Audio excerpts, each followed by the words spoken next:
নমস্কার বন্ধুরা, আশা করি তোমরা সকলেই ভালো আছো। তো আজকের এই ভিডিওতে আমরা আলোচনা করব 50টি গুরুত্বপূর্ণ জিকে প্রশ্ন। তো সম্প্রতি যে দিলীপ ঘোষ পঞ্চায়েত মন্ত্রী তিনি বলে দিয়েছেন যে পশ্চিমবঙ্গে এই 12,000 শূন্য পদের কাছাকাছি পঞ্চায়েতের ভ্যাকেন্সি বার করবে।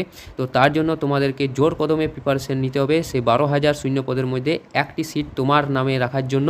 তো অবশ্যই আমার এই ভিডিওটা প্রথম থেকে শেষ পর্যন্ত দেখতে হবে এবং তোমাদের টার্গেট হচ্ছে এই 50টির মধ্যে 40টি বেশি প্রশ্নের উত্তর দেওয়া।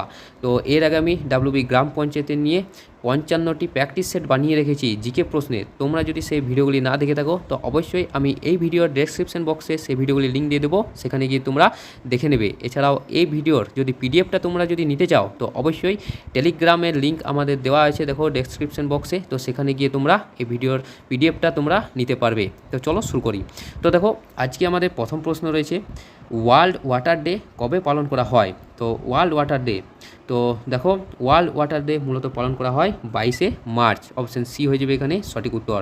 তো মিষ্টি জলের গুরুত্ব এবং এর টেকসই ব্যবস্থাপনার পক্ষে এই সচেতনতা বাড়াতে প্রতি বছর এই 22শে মার্চ এই দিনটিতে মূলত এই ওয়ার্ল্ড ওয়াটার ডে পালিত হয়। ঠিক আছে, দেখো পরবর্তী প্রশ্ন রয়েছে, আন্তর্জাতিক যোগা দিবস কবে পালিত হয়?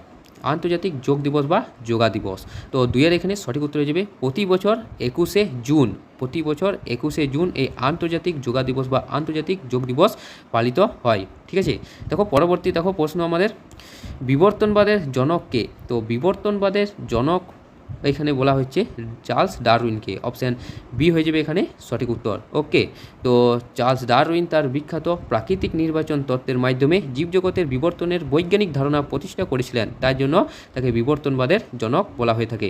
তো দেখো পরবর্তী আমাদের প্রশ্নটা রয়েছে, মল্লিকা সারাভাই কোন নৃত্যের সঙ্গে যুক্ত? মল্লিকা সারাভাই, তো দেখো মল্লিকা সারাভাই তিনি মূলত ভারতনাট্যম এর সাথে যুক্ত, ভারতনাট্যম। তো মল্লিকা সারাভাই একজন বিখ্যাত ভারতীয় ধ্রুপদী শিল্পী, যিনি ভারতনাট্যম এবং কুচিপুড়ি এই দুটি নৃত্যেই অসামান্য অবদানের জন্য তিনি পরিচিত। পরবর্তী প্রশ্ন রয়েছে দেখো আমাদের, মাধব জাতীয় উদ্যান কোন রাজ্যে অবস্থিত? মাধব জাতীয় উদ্যান, অবশ্যই মনে রাখবে যে কোনো পরীক্ষার জন্য এই প্রশ্নটা খুবই গুরুত্বপূর্ণ। তো দেখো পাঁচের এখানে সঠিক উত্তর হয়ে যাবে মাধব জাতীয় উদ্যান মধ্যপ্রদেশে অবস্থিত। অপশন সি হয়ে যাবে এখানে সঠিক উত্তর। এই মাধব জাতীয় উদ্যান ছাড়াও কানহা জাতীয় উদ্যান, এটা সবথেকে বেশি পড়ে। কানহা জাতীয় উদ্যান এই মধ্যপ্রদেশেই অবস্থিত, অবশ্যই মনে রাখবে কানহা ন্যাশনাল পার্ক বা কানহা জাতীয় উদ্যান। পরবর্তী প্রশ্ন, ওয়ার্ল্ড পপুলেশন ডে কবে পালন করা হয়ে থাকে? ওয়ার্ল্ড পপুলেশন ডে অর্থাৎ বিশ্ব জনসংখ্যা দিবস। তো ছয়ের দেখো বিশ্ব জনসংখ্যা দিবস প্রতি বছর 11ই জুলাই পালন হয়ে থাকে বিশ্বজুড়ে, 11ই জুলাই। পরবর্তী দেখো পরবর্তী প্রশ্নটা রয়েছে আমাদের, ভারতের কোন রাজ্যে ভানসোদা ন্যাশনাল পার্ক অর্থাৎ ভানসোদা জাতীয় উদ্যানটি অবস্থিত? ভারতের কোন রাজ্যে? তো গুজরাট, ছত্তিশগড়, কর্ণাটক নাকি বিহারে?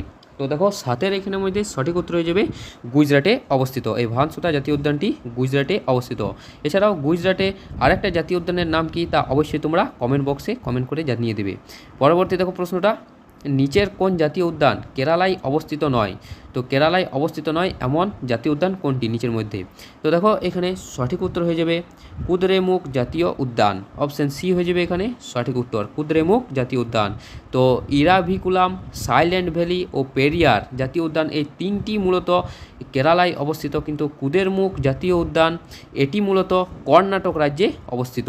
পরবর্তী প্রশ্ন, the race of my life এটি কার আত্মজীবনী? খুবই গুরুত্বপূর্ণ প্রশ্ন গ্রাম পঞ্চায়েতের জন্য।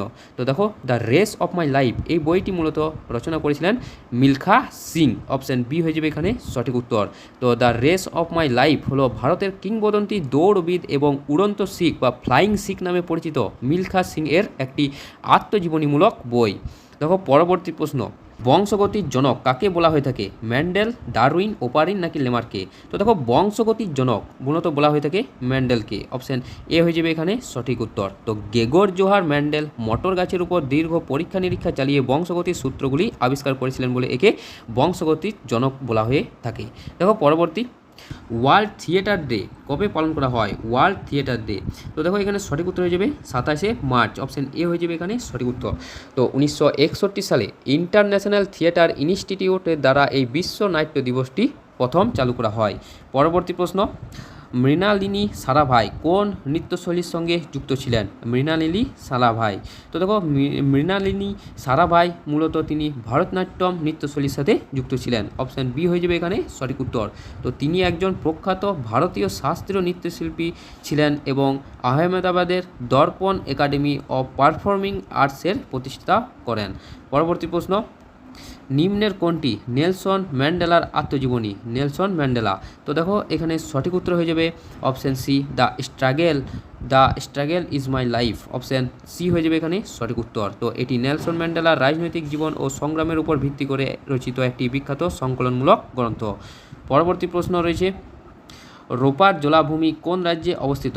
রোপার জলাভূমি। তো দেখো এখানে সঠিক উত্তর হয়ে যাবে রোপার জলাভূমি, এটি মূলত পাঞ্জাবে অবস্থিত। অপশান এ হয়ে যাবে এখানে সঠিক উত্তর। তো রোপার জলাভূমি পাঞ্জাব রাজ্যে সতলেজ নদীর তীরে অবস্থিত একটি মানবসৃষ্ট স্বাদু জলের আর্দ্রভূমি। পরবর্তী 15 নম্বর প্রশ্ন, ভারতের কোন রাজ্যে সর্বাধিক রামসার সাইট রয়েছে? তো দেখো ভারতের সবচেয়ে বেশি রামসার সাইটের সংখ্যা রয়েছে অপশান বি তামিলনাড়ুতে মোট 18টি রামসার সাইট রয়েছে।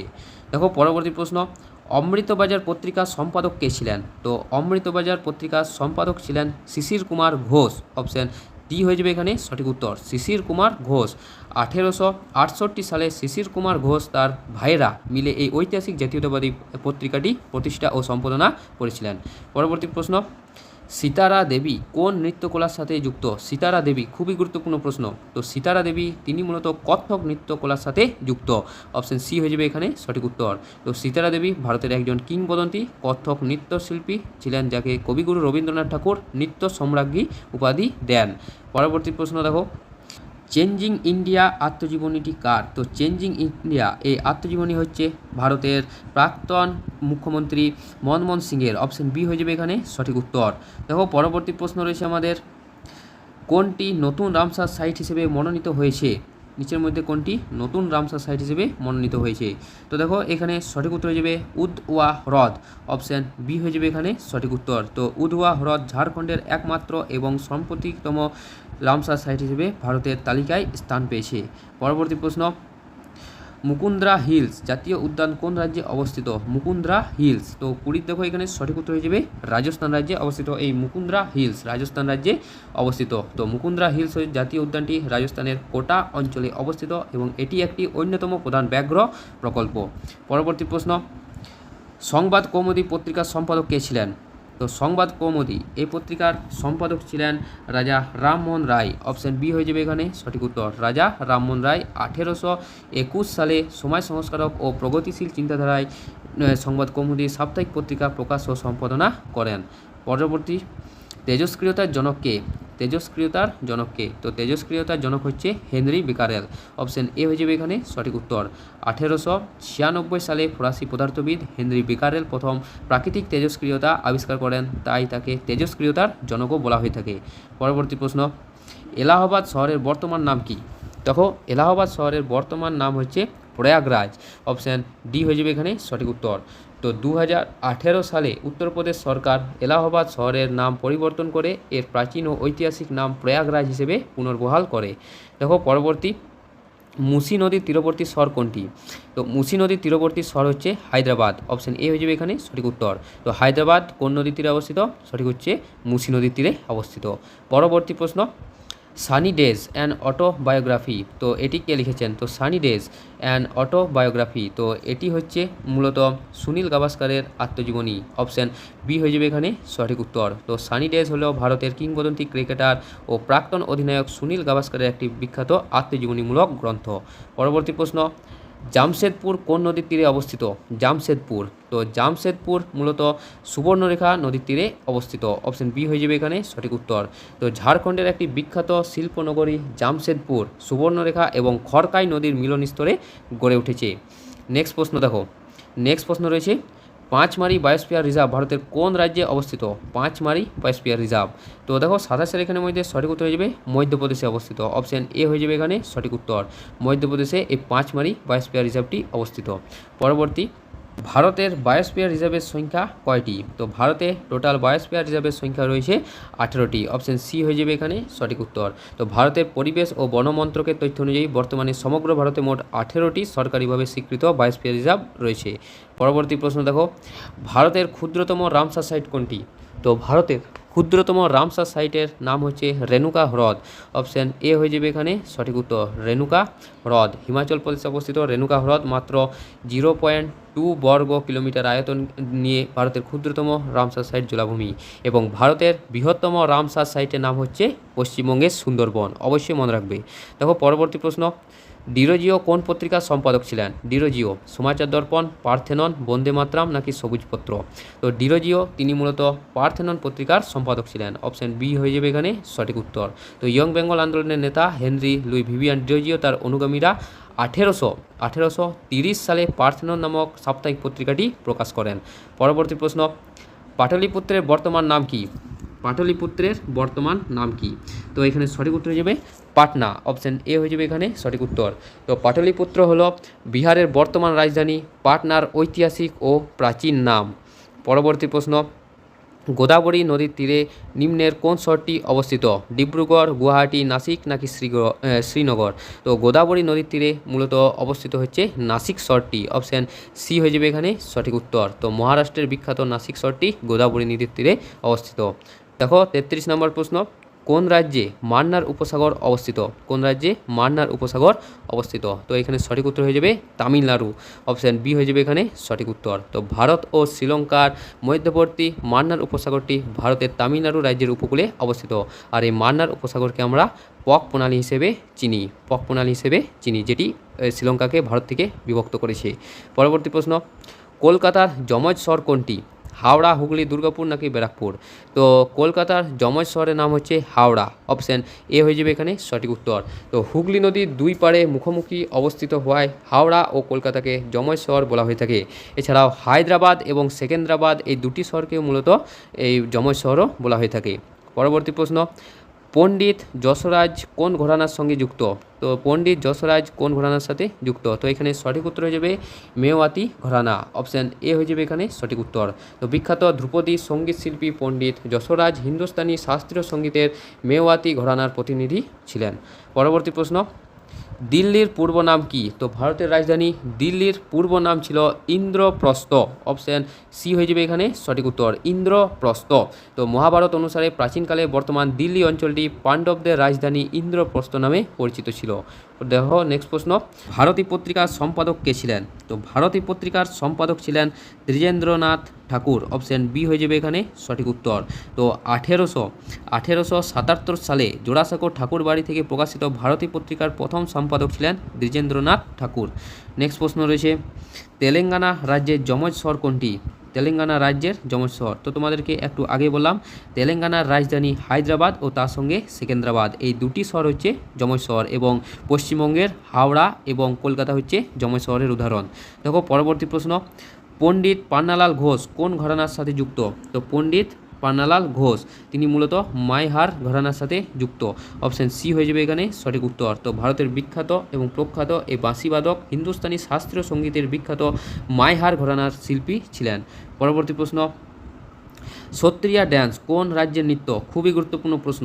সত্রিয়া ড্যান্স, তো সত্রিয়া ড্যান্স মূলত এটি আসাম রাজ্যের একটি নৃত্য। অপশান সি হয়ে যাবে এখানে সঠিক উত্তর। তো সত্রিয়া হলো আসামের একটি ঐতিহ্যবাহী প্রাচীন ও অন্যতম প্রধান ভারতীয় শাস্ত্রীয় নৃত্যশৈল। পরবর্তী প্রশ্ন, নামদাফা জাতীয় উদ্যান কোন রাজ্যে অবস্থিত? নামদাফা জাতীয় উদ্যান, তো নামদাফা জাতীয় উদ্যান এটি মূলত অরুণাচল প্রদেশ রাজ্যে অবস্থিত। অপশান সি হয়ে যাবে এখানে সঠিক উত্তর। তো নামদাফা জাতীয় উদ্যান ভারতের অরুণাচল প্রদেশে অবস্থিত একটি বিখ্যাত জাতীয় উদ্যান ও ব্যাঘ্র প্রকল্প। পরবর্তী প্রশ্ন, ওপেকের সদর দপ্তর কোথায় অবস্থিত? তো ওপেকের হেডকোয়ার্টার বা সদর দপ্তর মূলত অবস্থিত রয়েছে ভিয়েনাতে। অপশান এ হয়ে যাবে এখানে সঠিক উত্তর। তো খনিজ তেল রপ্তানিকারক দেশগুলির সংস্থা ওপেকের সদর দপ্তর অস্ট্রিয়ার রাজধানী ভিয়েনাতে অবস্থিত। পরবর্তী প্রশ্ন দেখো, ভারতের উচ্চতম হ্রদ কোনটি? উলার হ্রদ, ছোলামো হ্রদ, সম্বর হ্রদ নাকি প্যাংগং হ্রদ? তো ভারতের সবথেকে উচ্চতম হ্রদের নাম হচ্ছে ছোলামো হ্রদ। অপশান বি হয়ে যাবে এখানে সঠিক উত্তর। তো সিকিমে অবস্থিত এই ছোলামো হ্রদ ভারতের সবচেয়ে উঁচুতে অবস্থিত হ্রদ হচ্ছে এই ছোলামো হ্রদ, অবশ্যই মনে রাখবে। দেখো পরবর্তী প্রশ্ন, মাদ্রাজের বর্তমান নাম কি? তো মাদ্রাজের বর্তমান নাম হচ্ছে চেন্নাই। অপশান এ হয়ে যাবে এখানে সঠিক উত্তর। 1996 সালে তামিলনাড়ুর রাজধানী মাদ্রাজের নাম পরিবর্তন করে আনুষ্ঠানিকভাবে চেন্নাই রাখা হয়। পরবর্তী প্রশ্ন দেখো রয়েছে, লখনৌ কোন নদীর তীরে অবস্থিত? লখনৌ, তো দেখো লখনৌ এটি মূলত গোমতী নদীর তীরে অবস্থিত। অপশান সি হয়ে যাবে এখানে সঠিক উত্তর। গোমতীর তীরে অবস্থিত হচ্ছে লখনৌ শহরটি, যেটি উত্তরপ্রদেশের রাজধানী। পরবর্তী প্রশ্ন, কথাকলি কোন নৃত্যশৈলী? কথাকলি, তো কথাকলি হচ্ছে দেখো কথাকলি হচ্ছে কেরালার একটি নৃত্যশৈলী। অপশন বি হয়ে যাবে এখানে সঠিক উত্তর। তো কথাকলি ভারতের কেরালা রাজ্যের একটি অত্যন্ত জনপ্রিয় এবং প্রাচীন শাস্ত্রীয় নৃত্যশৈলী। পরবর্তী প্রশ্ন, নিম্নের কোন নৃত্য গুজরাটে প্রচলিত নৃত্য নয়? টিপ্পানি, গরবা, ডান্ডিয়া নাকি ঘুমর? তো নিম্নের মধ্যে মূলত এই ঘুমর নৃত্যটি গুজরাটের প্রচলিত নৃত্য নয়। অপশান ডি হয়ে যাবে এখানে সঠিক উত্তর। তো ঘুমর নৃত্যটি মূলত রাজস্থানের একটি ঐতিহ্যবাহী লোকনৃত্য, এটি গুজরাটের নয়। পরবর্তী প্রশ্ন দেখো, কোন দেশ রেমাল ঘূর্ণিঝড়ের নামকরণ করেছে? তো রেমাল ঘূর্ণিঝড় যেটি 2024 সালে ঘটে গিয়েছে পশ্চিমবঙ্গ এছাড়া ভারতের উপকূলীয় বিভিন্ন অঞ্চলে, তো সে এই রেমাল ঘূর্ণিঝড়ের নামকরণ করেছে ওমান। অপশান সি হয়ে যাবে এখানে সঠিক উত্তর। তো এই ঘূর্ণিঝড়টির নাম দিয়েছে ওমান, যা আরবি ভাষার অর্থ হচ্ছে বালি। দেখো পরবর্তী প্রশ্ন, WWF এর সদর দপ্তর কোথায় অবস্থিত? তো WWF এর সদর দপ্তর অবস্থিত সুইজারল্যান্ডে। অপশান সি হয়ে যাবে এখানে সঠিক উত্তর। তো world wide fund for nature এর আন্তর্জাতিক সদর দপ্তর সুইজারল্যান্ডের গ্ল্যান্ড শহরে অবস্থিত। দেখো পরবর্তী এবং আমাদের শেষ প্রশ্ন, নিম্নের মধ্যে কোনটি বে বানান? তো নিম্নের মধ্যে বে বানানটি হচ্ছে WTO, ওয়ার্ল্ড ট্রেড অর্গানাইজেশন, যার ফুল ফর্ম সেটি নিউ ইয়র্কে অবস্থিত। অপশান সি হয়ে যাচ্ছে এখানে সঠিক উত্তর। তো এটি মূলত ভুল রয়েছে। তো বিশ্ব বাণিজ্য সংস্থা WTO বা ওয়ার্ল্ড ট্রেড অর্গানাইজেশনের এর সদর দপ্তর নিউ ইয়র্কে নয়, বরং সুইজারল্যান্ডের জেনিভা শহরে অবস্থিত, অবশ্যই মনে রাখবে। এছাড়াও ওয়ার্ল্ড ব্যাংক মূলত ওয়াশিংটনের সদর দপ্তর, WWF এর সুইজারল্যান্ডের সদর দপ্তর, ইউনেস্কোর সদর দপ্তর হচ্ছে প্যারিসের এবং WTO এর সদর দপ্তর হচ্ছে সুইজারল্যান্ডের জেনিভা শহরে। তো বন্ধুরা, এই ছিল আমাদের 50টি গুরুত্বপূর্ণ MCQ প্রশ্ন গ্রাম পঞ্চায়েতের জন্য। তো আশা করি 50টির মধ্যে তোমরা 40টির বেশি প্রশ্নের উত্তর দিতে পেরেছো। আর এই PDFটা যদি তোমরা নিতে চাও তো অবশ্যই টেলিগ্রাম চ্যানেলে যুক্ত হয়ে যাও। আর তোমাদের গ্রাম পঞ্চায়েত সংক্রান্ত কতগুলি বইয়ের লিঙ্ক আমি ডেসক্রিপশন বক্সে দিয়ে দিয়েছি, সেগুলি তোমরা চেক আউট করতে পারো। তো দেখা হচ্ছে পরের একটা নতুন ভিডিওতে। ধন্যবাদ।